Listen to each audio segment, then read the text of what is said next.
Hello, tiny friends, and welcome back to Tiny Keyhole Minis. I'm Jolene, and today I will be filling up Margot's basin so that she can soak her feet.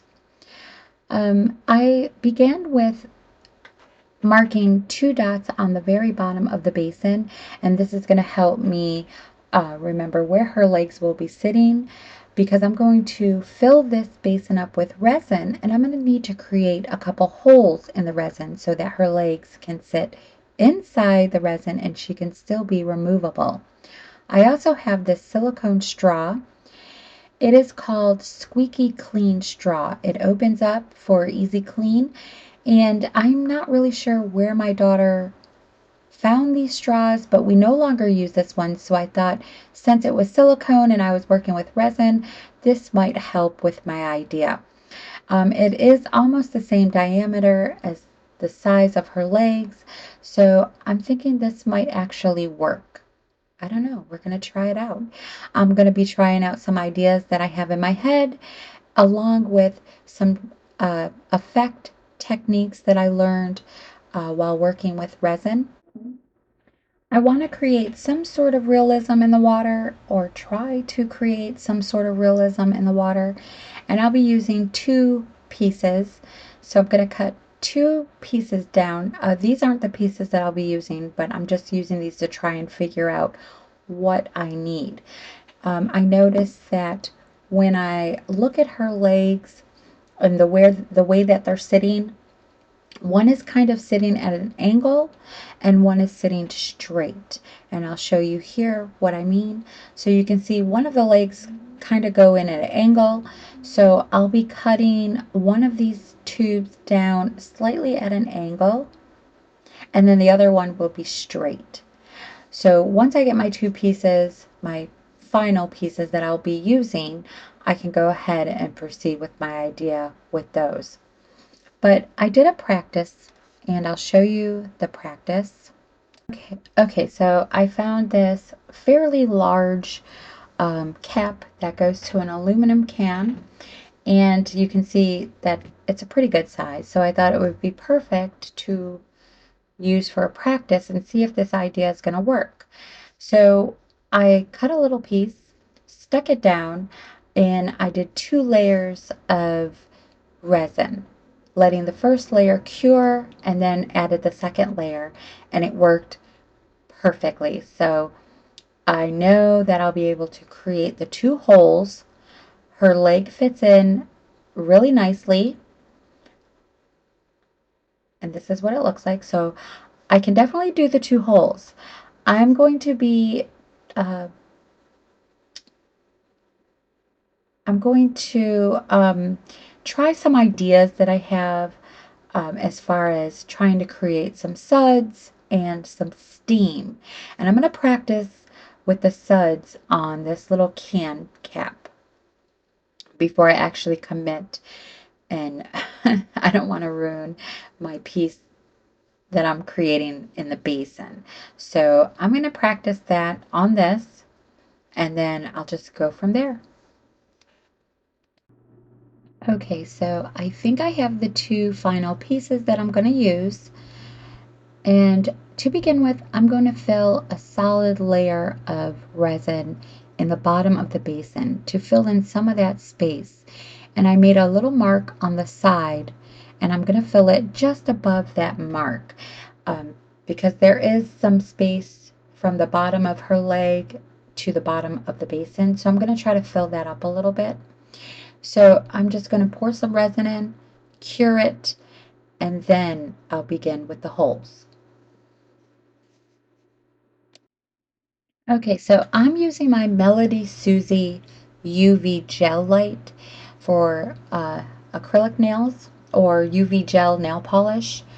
Um, I really love this light because the bottom tray is completely removable. It just slides right out. You can remove it altogether and set the light over something.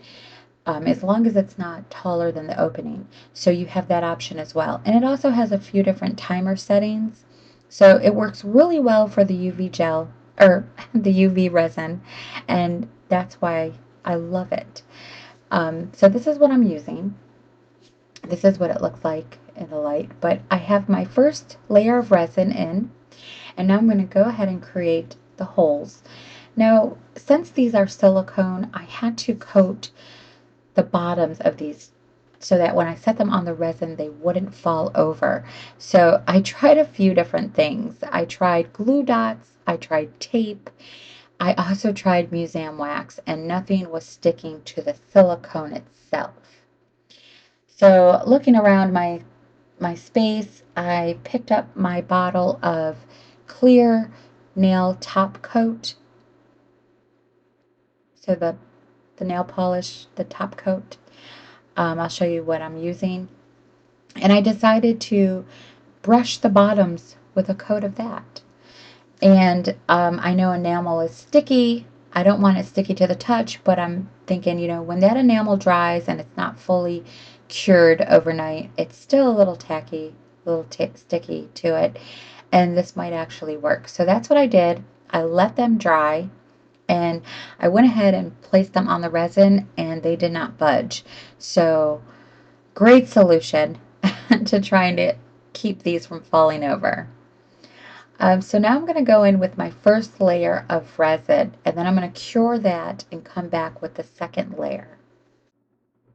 Okay, so the first layer is cured. I have the second layer in there, but I have not cured it yet. I decided not to move forward with that yet. I want to do some experimenting. So I'm going to try to create some suds and see how that goes uh, before I actually move on to cure the second layer in the basin. So I'm putting a little bit of resin in this medicine cup that I use for mixing, and I'm going to add a little bit of white chalk pastels. I don't want it to be a solid white. I still need it to be slightly transparent. So I'm just adding a little bit, and I'm going to mix this up really good. So this is what it looks like. It's hardly noticeable, but it's slightly milky, slightly. I'm just going to put a little bit along the sides here and there. I'm not going to cover the entire top completely. When suds sit in a container for a while, they tend to spread along and sit along the sides of the container that they're in. So that's what I'm going for. And I'm just using my toothpick to spread it all the way to the very side walls of this container.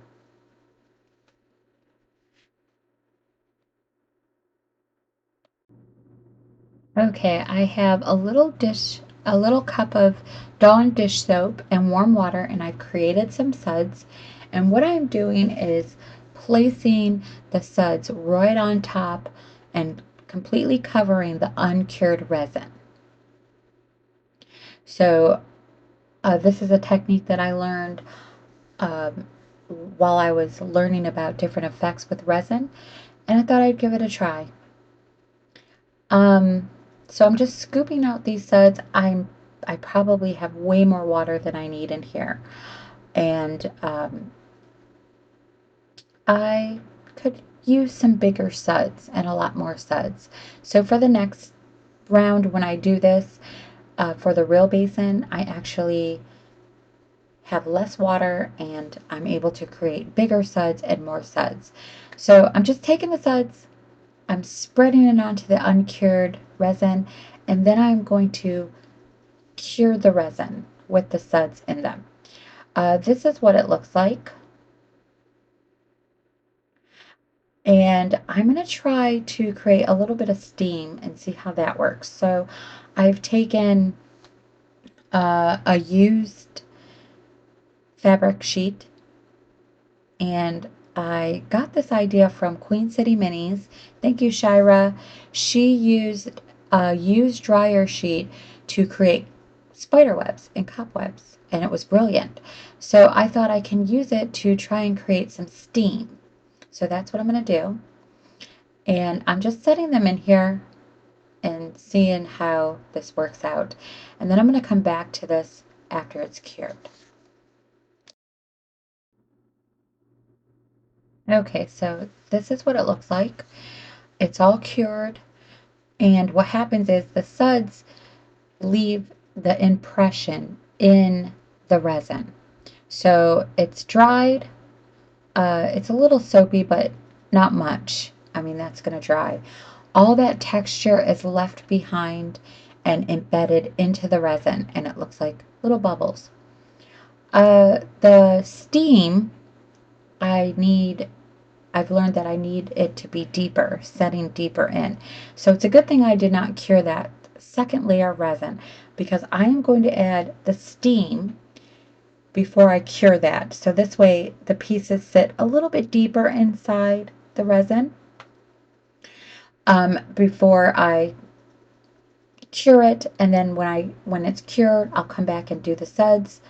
Um, but yeah, the suds actually leave the impression and indents of suds in the resin.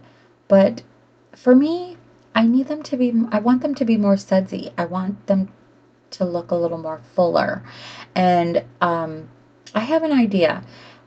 Since, the suds aren't going to hold, they're going to dry up anyways. So you can't just lay suds down and hope that they'll stay, because they won't. Um, it does add a great effect to the resin because it leaves behind tiny little bubble holes. And it's just really awesome. And you can feel the texture when you're touching the resin. So I love the way that it worked out, but I'm not quite there yet. But I do have an idea. So right now I'm adding these little pieces in, and then I'm going to cure it, and we'll get back to these suds. Okay, so the steam is in. They worked out a lot better now that they're a little deeper in there. I can get them to stand up straighter and not worry about them coming detached. So getting on to these suds. My idea is to take a little bit of this cotton filling that I pulled out of an old pillow, and I'm going to try to create thicker suds, or, you know, more fuller suds. So I'm going to use the cotton, and then I'm going to put the suds, or I'm going to put the resin on top of the cotton, and then I'm going to put the suds on top of the resin and see how that works. And I'm not going to think too hard about it. I'm not going to think twice about it. I'm just going to go for it right in the basin. So let's cross our fingers that this turns out, because I'm not doing a practice run with this cotton. I just feel like this is going to work. I'm feeling brave enough to just try it in the basin. So I mixed up a little more resin. I added a little more white to it. Um, the white was actually mixed in with a little bit of a tannish color, so it's kind of got a little off-white to it, but that's okay. I'm fine with that. I'm just showing you here, you can actually feel the texture of the little bubbles that were left behind. And it's pretty neat. I really like this technique. You can use this technique to fill your sinks. And that's what I'll be doing in the kitchen when I get back to the kitchen. But I'm just taking little tiny pieces of the cotton. I'm going to place the cotton inside. The second layer is cured, so it's nice and hard. So I'm just going to set the cotton in first and place it where I want it to sit, where I want the suds to be sitting around the edge of the basin or the side walls. And they're just random little pieces. Like I said, I'm not thinking too hard about this. I'm just going for it. And sometimes I get brave enough to just go for this. Any ideas that I'm having in my head that I'm like positive they're going to work out, but I'm not fully sure. Sometimes I get brave enough to just do it. And sometimes that's what you got to do. You just got to go for it and don't overthink it, because you'll think yourself out of doing it or trying it. And I just didn't want to go ahead and do another practice run. So I'm just doing it right in the basin. So I'm placing down my little cotton bits where I want that to be, and then I'm going to cover that completely with the resin. Okay, so I'm adding the resin on top of the cotton. It's a little bit finicky, and I have to play with it a little bit because this cotton is quite hairy. I don't know if maybe a different type of fibers would work out, or different type of cotton, but It's okay. I'm just working it and just playing with it and just taking my time as I'm doing this. I'm sorry that you can't even see what I'm doing because my hand is in the way, and I didn't realize that as I was recording. But once I get all of this resin down, I'm going to go ahead and cover the resin with the suds. And I'll show you what that looks like before I even cure this. And I'm just doing all this on a whim. I just have these ideas and I'm just trying to go for it. So this is what it's starting to look like. I'm going to leave the pieces of hairs that are sticking out as is because I can trim them down after this is completely cured. So right now I'm just adding in that resin over the cotton. And you can see how it's quite finicky. And I'm trying not to touch the resin. Now I should really be wearing gloves with this, but I didn't realize it was going to be this finicky. But definitely I would suggest putting on a pair of gloves. It's hard for me to work with gloves on because it just feels so bulky. But I would definitely recommend working with a pair of gloves on while you're working with resin because it is quite toxic. So I'm just trying to be super careful as I'm doing this. Okay, so now I'm adding the suds, and I am not being sparingly with these suds. I want lots of textures. I want big bubble textures, little bubble textures. So I am just going for it with these suds. You can see some of the fibers hanging off the side of the basin. I'm going to leave those as is because I'll just trim them down. I don't want to fuss with it any longer when I can easily just trim them off. So I'm leaving those in place. And I'm just going around my little pieces of steam, placing a lot of suds. It's kind of like a little science experiment, and I'm realizing that a lot of my little miniature creations are kind of like a science experiment. But this is fun. I love the way it looks like that. I really wish it would stay that way, but it's not going to. They are popping as I am doing this, and I haven't figured out another way to get it to look like this and stay this way.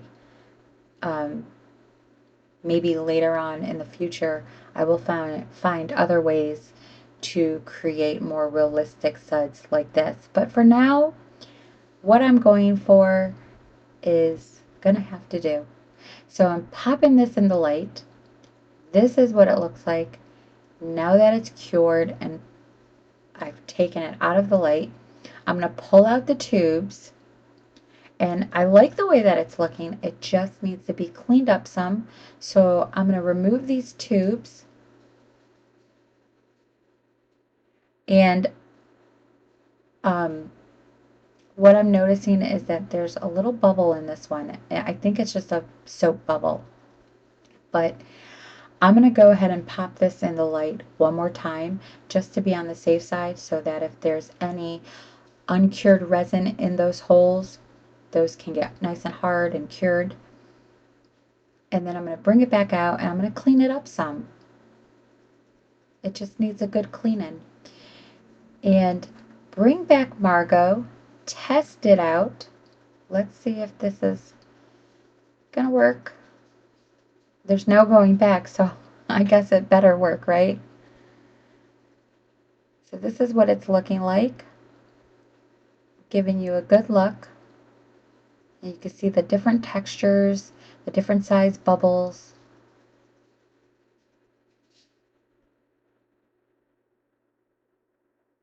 My idea didn't come out too bad. It looks a lot better than what it did without it. And her legs sit in nice. And this is what it looks like, tiny friends. This is what I have. So again, I just need to clean it up, tweak it up a little bit, and her basin is completed. So I'm thinking that if I use this enamel clear coat again, maybe if I brush it over the cotton, it'll lay down some of those fibers so it doesn't look so hairy. So I'm going to brush some of this. I'm just going to like give it a top coat, not all of it because I don't want all of these bubbles to be glossy and shiny, but I'm going to do the more thicker parts and just use the top coat to brush over it, try and lay down some of those fibers that are too close for me to trim off. But again, just giving you a good look at all the different textures and what it looks like. I really like the way it looks. It's pretty neat. Okay, so I'm going to coat that up. I'll show you what that looks like, and I'll be right back. Okay, so the first mound that I covered, I was a little too heavy-handed, and I was afraid that the top coat was going to start to fill in the textured areas and then they would disappear. You wouldn't see them. So I just got a little lighter handed with that, a little lighter with that. It doesn't look too bad. It did help a little bit. I know it's going to be nice and hard. I really love the way it looks. I love this. So I'm going to put her legs back in and see what she looks like. We'll take a look at what she looks like in her living room here in a little bit. So her legs go in, she can come out. I can put some slippers on her feet, put her feet back on. My idea is really coming to life here. And I created a couple glasses of milk with the leftover resin. I didn't have a pitcher to put the milk in, so I just took a couple little glasses that I had. It's a little off-white, but I heard that cow's milk and goat's milk had a little bit of a different color to it. I don't know if that's true, but I'm just going to go with it. She lives on a farm, so hey, it works out.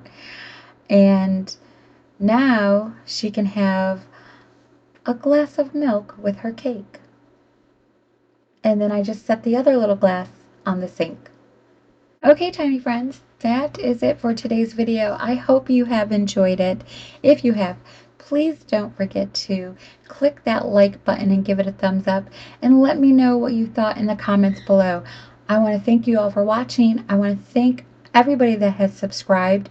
If you do subscribe, don't forget to hit that top bell notification button to be notified every time I upload a new project. I also want to give a super big thanks to a few of you that have sent me super thanks. Thank you so much for that. I appreciate it so much. I'm so grateful. I'm so happy to be here with you all. You guys are so kind, and I really love this. I love you all. I need to get this woman dressed. I need to get some clothes on her. So that will be coming up next. I have not come to some final decisions on the fabric. I guess I'm really just procrastinating on going and digging through my fabrics, but that will be coming up soon. So until the next time, tiny friends, you all have a lovely day, and I will see you all on the mini side. Bye-bye.